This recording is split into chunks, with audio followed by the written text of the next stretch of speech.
Welcome to our channel. నేను మీ వెంకట్. గత 2-3 రోజులుగా మల్కాజ్గిరిలో రాజకీయం ఈటెక్కింది. ఏదైతే బోనాల పండుగకు సంబంధించిన చెక్కుల పంపిణీలో గౌతమ్ నగర్ కార్పొరేటర్ సునీతారామ్ యాదవ్ గారి మీద దాడి జరిగింది. దీని గురించి అసలు ఏంటనేది మనం ఒకసారి అడిగి తెలుసుకున్నాం. నమస్తే అన్న. ఏదైతే బోనాల పండుగకు సంబంధించిన చెక్కుల పంపిణీలో దాడి జరిగింది, అసలు ఏంటి, అసలు ఎందుకు జరిగింది? కావాలనే మీ మీద కక్షతోనే ఈ దాడి జరిగిందా? కక్షతోటే మా పైన దాడి జరిగిందండి. ఎందుకంటే గతంలో మేము బీఆర్ఎస్ పార్టీలో ఉన్నాం. మైనంపల్లి హనుమంత్ అన్న కూడా బీఆర్ఎస్ పార్టీలో ఉన్నాం. అతని కొడుకుకు మెదక్ టికెట్ ఇవ్వలేదన్నతో కాంగ్రెస్ పార్టీలో వెళ్ళడం జరిగింది. మేము పార్టీ మారలేదు. దాన్ని కక్షగా పెట్టుకొని మేమందరం కలిసి ఓడగొట్టమన్న ఒకే ఒక నిదానంతో మా మీద కక్షపూరితంగా దాడి చేస్తాం. ఇప్పుడు ఏదైతే దాడి జరిగిందో అన్న, ఇప్పుడు దాడి జరిగినప్పుడు బీఆర్ఎస్ వాళ్ళు కూడా చాలా మంది ఉన్నారు కదా, ఎందుకు మరి మిమ్మల్ని వాళ్ళని ఆపే ప్రసక్తి లేదు? ప్రతి దాడి ఎందుకు చేయలేకపోయారు మీరు వాళ్ళ మీద? అదే అన్నా కదండి. అంటే గుళ్ళో చెక్కుల వాతావరణంలో ఒక గుళ్ళో ఇలాంటి కార్యక్రమం జరిగితే మేము ఎవరం కూడా ఎక్స్పెక్ట్ చేయాలి. వాళ్ళకంటే మా బలగమే ఎక్కువ ఉన్నారు అక్కడ. మరి 100-200 మంది మా టీమే ఉన్నారు అక్కడ. కాకపోతే ఏంటంటే 9 డివిజన్ నుంచి వచ్చిన టెంపుల్ చైర్మన్ సెక్రటరీలు వాళ్ళ కాలనీలలో ఉంటారు కాబట్టి మేమే చెప్పామన్నమాట. వాళ్ళు ఎంబడి ఉండి చెక్కులు ఇప్పియండి అని చెప్పడం జరిగింది క్యాడర్కి. సో అందువల్ల అంత స్ప్లిట్ అయిపోయారు. అదే మేము ఒక దగ్గర ఉండి, అదే 100-200 మంది మేము ఒక దగ్గర ఉండి వాళ్ళు వస్తే అది వేరే విధంగా ఉంటుండే. వాళ్ళు ఏంటంటే ఒక ప్రణాళికాబద్ధంగా వాళ్ళకి టార్గెట్ ఏంటంటే కేవలం రామ్ యాదవ్ని ఏ విధంగానైనా సరే మనము చంపేయాలి, పగ తీర్చుకోవాలన్న ఒకే ఒక ఇంటెంట్ తోటి ప్రతి సంవత్సరము మల్కైరి నా డివిజన్లో జరిగే ప్రోగ్రామ్ని దానికి కావాలని అల్వాల్కి షిఫ్ట్ చేసుకొని అతని ఇంటికి కూటవేత దూరంలోనే ఉంటుంది. అల్వాల్ పోలీస్ స్టేషన్ ఆయన అనుసంధానంలో ఉంటుంది కాబట్టి కావాలని పక్క ప్రణాళికతో ప్లాన్ చేసి కొట్టేసి. ఎవరైతే ఇప్పుడు మైనంపల్లి గారి కొడుకు రోహిత్ ఉన్నాడు ఎమ్మెల్యే, అతను ఎమ్మెల్యేలా కాకుండా ఒక ఈది రౌడీలాగా ఒక 40 కార్లు వచ్చి మొత్తం రోడ్డు మీద అంగం చేశారు. దీన్ని ఎలా చూడొచ్చు అసలు? సార్, ప్రజలు వాళ్ళకు ఒక అవకాశం ఇచ్చారు సార్. చిన్న వయసులో అతనికి అవకాశం ఇచ్చారు మెదక్ ప్రజలు. అవకాశాన్ని సద్వినియోగం చేసుకోవాలని మేము కోరుకుంటున్నాం. కానీ తండ్రి బాటలో కొడుకుపోతా అంటే కానీ వెనకటి కాలంలో అంటే నడిచింది, కానీ ఇప్పుడు అవి ఏం నడవాయి సార్. ఒకప్పుడు సోషల్ మీడియా లేదు, టీవీలు లేవు, ఏమి లేవు. ఇప్పుడు సోషల్ మీడియాలు ఉన్నాయి, యూట్యూబ్ ఛానల్స్ ఉన్నాయి, వాట్సాప్లు ఉన్నాయి, ఫేస్బుక్ ఉన్నాయి, అన్నీ చూస్తున్నారు, ప్రజలు గమనిస్తున్నారు. ఒకప్పుడు వెనకటి కాలంలో వాళ్ళ ఫాదర్ చేసింది కదా, ఇప్పుడు నేను చేస్తా అంటే ఆ రోజులు లేవు. చిన్న వయసులో అతనికి అవకాశం వచ్చింది, అది పబ్లిక్లో ఉండి పనులు చేసుకుంటా నిరూపించుకోవాలని నేను అనుకుంటున్నాను. ఇప్పుడు మైనంపల్లి గారికి బీఆర్ఎస్ పార్టీ చాలా చేశారు. ఆయనకి ఎమ్మెల్యే టికెట్ ఇచ్చారు, చాలా చేశారు. అయినా కానీ ఇప్పుడు కేటీఆర్ గురించి మాట్లాడుతున్నాడు, చాలా ఒలగర్గా మాట్లాడుతున్నాడు. ఇప్పుడు గాంధీ భవన్లో కూడా ఒక ప్రెస్ మీట్ పెట్టారు. దీన్ని ఎలా చూడొచ్చు? సార్, ఇప్పుడు బీఆర్ఎస్ ప్రభుత్వం ఉన్నప్పుడు ఫస్ట్ మైనంపల్లి హనుమంత్ అన్న గారికి ఎంపీ టికెట్ ఇచ్చారు. గతంలో టీడీపీ నుంచి చంద్రబాబు నాయుడుతో వివాదాలు వచ్చినప్పుడు కాంగ్రెస్కి వెళ్ళడం జరిగింది. ఎక్కడొక్కడ ఎవరు ఇవ్వకుండా కూడా మా కేటీఆర్ గారే పిలిపించి బీఫామ్ ఇచ్చి ఎంపీగా నిలబెట్టారు. ఎంపీ ఓడిపోగానే గ్రేటర్ ప్రెసిడెంట్ ఇచ్చారు. అది అయిపోగానే మళ్ళీ ఎమ్మెల్సీ ఇచ్చారు. ఎమ్మెల్సీ అయినాక మళ్ళీ స్టేట్ సెక్రటరీ కూడా ఇచ్చారు. సో ఇన్ని పదవులు చేసుకుని ఇవాళ మళ్ళీ మా కేటీఆర్ గారిని తిట్టమనేది కూడా ఎవరు కూడా ఉపేక్షించారు. ఎందుకంటే సార్, మనము 10 ఏళ్ళు బీఆర్ఎస్ ప్రభుత్వం ఉన్నప్పుడు మరి అప్పుడు ఎందుకు తీసుకున్నారు? మరి పదవులు ఇచ్చేటప్పుడు వద్దని చెప్పాల్సింది కదా. కేవలం వాళ్ళ కొడుకు దిక్కెళ్ళి సరే, ఒకటి వాళ్ళ కొడుకు కూడా మెదక్ టికెట్ ఎందుకు ఇవ్వలేదంటే ఉద్యమం 2001 స్టార్ట్ అయినప్పుడు పద్మదేవేందర్ రెడ్డి గారు మా పార్టీతోటి ఉన్నారండి ఉద్యమం టైం నుంచి. ఇవాళ మా కేటీఆర్ గొప్పతనము, మా కేసీఆర్ గొప్పతనం మీకు ఎందుకు చెప్తున్నానంటే, ఒక ఉద్యమకారుని వదులుకోకుండా ఒక సిట్టింగ్ ఎమ్మెల్యేని మేము ఇక్కడ పొడగొట్టుకున్నాం. అదే మైనంపల్లి ఇక్కడ మల్కరి సిట్టింగ్ ఎమ్మెల్యే ఉండే. సో పద్మదేవేందర్ రెడ్డి గారు మెదక్ ఎమ్మెల్యే ఉండే.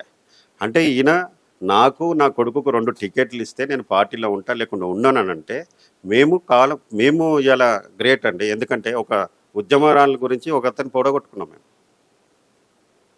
ఉద్యమం టైం నుంచి పద్మదేవేందర్ రెడ్డి గారు ఉన్నారు. ఇవాళ నువ్వు రాగానే 6 నెలల్లో నా కొడుకు నాకు ఎమ్మెల్యే సీట్ ఇచ్చారంటే ఎందుకు ఇస్తారండి? అంటే ఆ పార్టీ కూడా అన్నీ చూసుకోవాలి కదా. ఏదైతే రేపు బోనాల పండుగ రేపు ప్రశాంతంగా జరిగే అవకాశం ఉందంటారా? మళ్ళీ ఈ దాడులు జరిగే అవకాశం ఏమైనా ఉందా? తప్పకుండా ప్రశాంతంగా దాడులు జరుగుతాయని మేమైతే అనుకుంటలేదు సార్. మేము కూడా సిద్ధంగానే ఉంటాము, దానికేం లేదు. నేను ఒకటే చెప్తున్నాండి, ఇప్పుడు ఇవాళ ప్రభుత్వం మీద ఉంది కదా అని చెప్పేసి మేము గతంలో కూడా చూసాము. ఏది ఆంధ్రాలో వైఎస్ఆర్సీపీ ప్రభుత్వం ఉన్నప్పుడు కోడాలి నాని కానీ వంశీ గారు కానీ ఎలా ఇది చేశారు అక్కడ అనేది ప్రజలందరూ చూశారు, ఆంధ్ర ప్రజలు.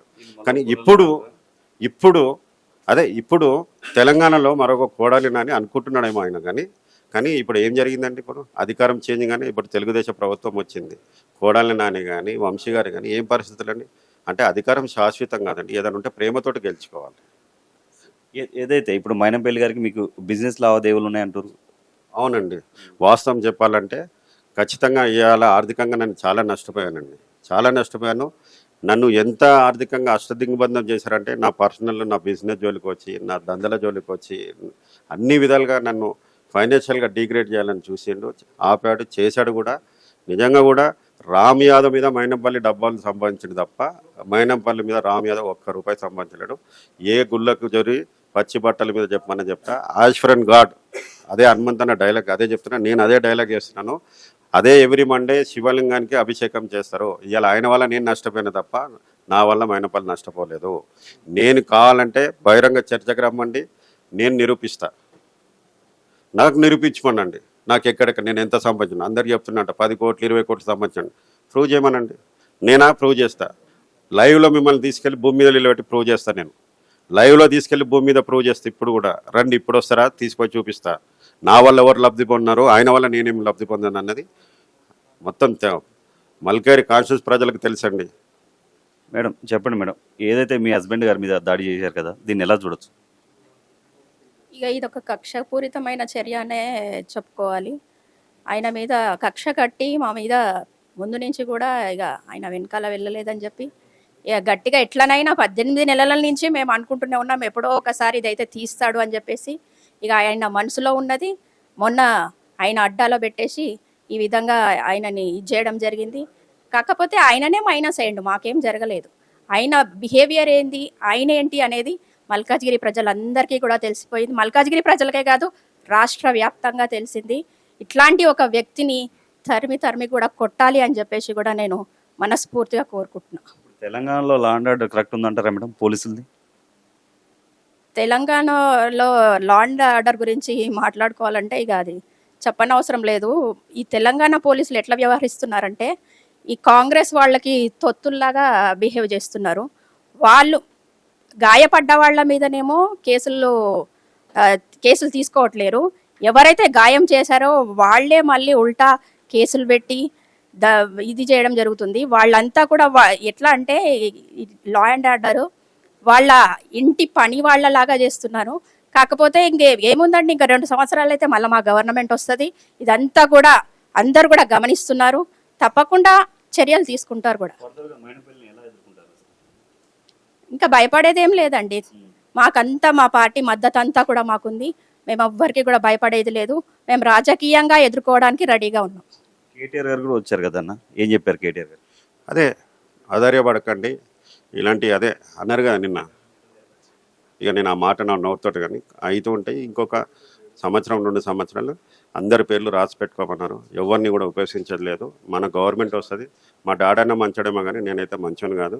ప్రతిదానికి సమాధానం ఉంటుంది. ప్రతిదాడి అనేది ఖచ్చితంగా తీసుకుందాము. మా అంటే ఇంకొక 2 సంవత్సరాలు వెయిట్ చేయమన్నాడు. అదే ధైర్యంతో మనోధైర్యం ఇచ్చి వెళ్ళారు నిన్న.